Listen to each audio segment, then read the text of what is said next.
સુરત શહેરના ગોડાદરા વિસ્તારમાં મળેલા યુવકના મૃતદેહથી વિસ્તારમાં ચકચાર મચી હતી. સુરત શહેરના ગોડાદરા વિસ્તારમાં મળેલા યુવકના મૃતદેહથી વિસ્તારમાં ચકચાર મચી હતી. ઘટના સ્થળે તાત્કાલિક દોડી આવેલા ગોડાદરા પોલીસને તપાસ દરમિયાન જણાયું કે યુવકની મૂઠ માર મારી નિર્દય રીતે હત્યા કરવામાં આવી છે. મૃતકની ઓળખ સાહેબ શેખ તરીકે થઈ છે. સોહેબ શેખની માતાએ લિંબાયત પોલીસ સ્ટેશનમાં તેમના પુત્ર ગુમ થયાની ફરિયાદ કરી હતી. માતાની જાણ થતાં તેઓ ગોડાદરા પહોંચ્યા, જ્યાં તેમને મૃતદેહ તેમના પુત્રનો જોવાનું સ્પષ્ટ થયું. માતાએ પોલીસને જણાવ્યું કે રાત્રિ દરમિયાન સોહેબે ફોન કરી આરોપીઓ પૈસા માંગી રહ્યા હોવાનું જણાવ્યું હતું. આરોપીઓએ મૃતક પાસેથી અગાઉ 1 લાખ રૂપિયા લીધા હતા અને વધુ રૂપિયા માટે દબાણ કરી રહ્યા હતા. ગોડાદરા પોલીસે ઝડપી કાર્યવાહી હાથ ધરી 2 આરોપીની ધરપકડ કરી લીધી છે અને સમગ્ર મામલે વધુ પૂછતાછ ચાલુ કરી છે. ગોડાદરા પોલીસ સ્ટેશન વિસ્તારમાં કેનાલ પાસે એક એસએમસીનો ખુલ્લો પ્લોટ છે.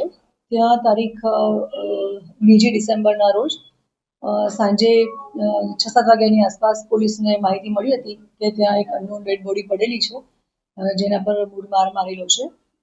આ માહિતી મળતા પોલીસે ઇન્વેસ્ટિગેશન શરૂ કર્યું અને પ્રાથમિક જે ઇન્વેસ્ટિગેશન કર્યું એમાં જગ્યા ઉપર જે 2 આરોપી હતા હાજર હતા એવી માહિતી મળતા એ બંનેને પોલીસે રાઉન્ડ અપ કર્યા અને પૂછપરછ કરતા જાણવા મળ્યું કે આ જે છોકરો છે એ શોએબ કરીને છે, જે ઉધનાનો રહેવાસી છે અને એને ગઈકાલે રાત્રે જે આરોપી છે મેઇન શિવો, એને લાકડી વડે માર મારેલ છે અને એની સાથે બીજા જે માર મારેલ છે એમાં એને જે ઇન્જરી થઈ હતી એના કારણે થઈ અને કદાચ એનું મૃત્યુ થઈ શકે એવી શક્યતાઓ હતી.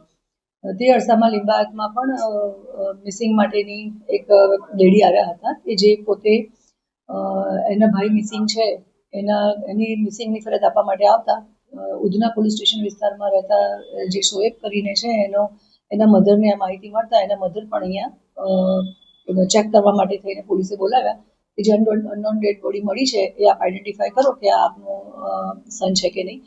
એના મધરે આવીને આઈડેન્ટિફાય કર્યું. જે સોએબની ડેડ બોડી હતી, જે સંદર્ભે ગોડાદરા પોલીસ સ્ટેશનમાં મર્ડરનો ગુનો દાખલ થયેલો છે અને રાત્રે જે 2 આરોપી રાઉન્ડ અપ કર્યા હતા એની સાથે પૂછપરછ કરતા ખબર પડી કે રાત્રે જે મૂળ માર મારેલો હતો એના કારણે થઈ અને શોએબનું મૃત્યુ થયેલ છે.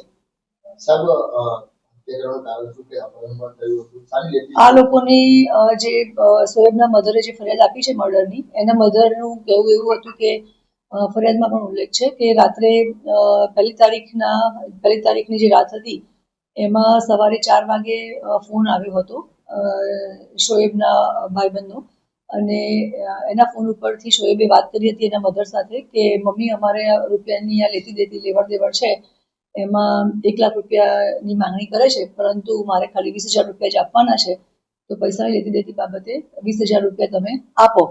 એના મધરે કીધું કે અમારી પાસે પૈસા નથી. એમ કરીને એના મધર સૂઈ ગયા. સવારે ફરીથી 8 વાગે ફોન પર વાતચીત થતા પૈસાની લેવડ દેવડની જ બાબતની વાત ચાલતી હતી. પેલી જ્યારે ફરિયાદ આપવા માટે થઈ સોએબના મધર અહીંયા અમારી પાસે આવ્યા હતા, મેં આઈડેન્ટિફાય કરવા માટે મેં બોલાવ્યા હતા, ત્યારે પણ એ લોકોની પૂછપરછ દરમિયાન ખ્યાલ આવ્યો છે કે પૈસાની લેતી દેતીના સંદર્ભમાં જ એ લોકોને આ પ્રકારે મૂળ માર મારેલો હતો અને એનું મૃત્યુ થયેલું છે. સર, જે મિસિંગ છે એ ક્યાં છે અને એની સ્થિતિ શું છે અત્યારે?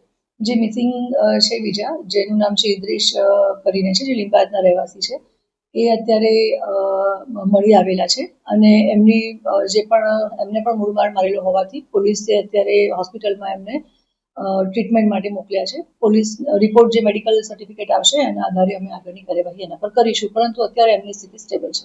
અત્યારે બીજી એક મિસિંગ છે, એની સ્થિતિ શું છે, ક્યાં છે? જે મિસિંગ છે એના માટે થઈ અને એ વ્યક્તિની જે આઈડેન્ટિફિકેશન કરવા માટે થઈ અને જે મિસિંગના બહેન છે અને એમના મામા છે રિલેટિવ્સને એમને અમને મહારાષ્ટ્ર મોકલ્યા છે. હજી આઈડેન્ટિફિકેશન થયું નથી. જે પ્રકારે આઈડેન્ટિફિકેશન થશે અમે આપને અપડેટ કરીશું. મહારાષ્ટ્રથી શું સમાચાર આવે છે?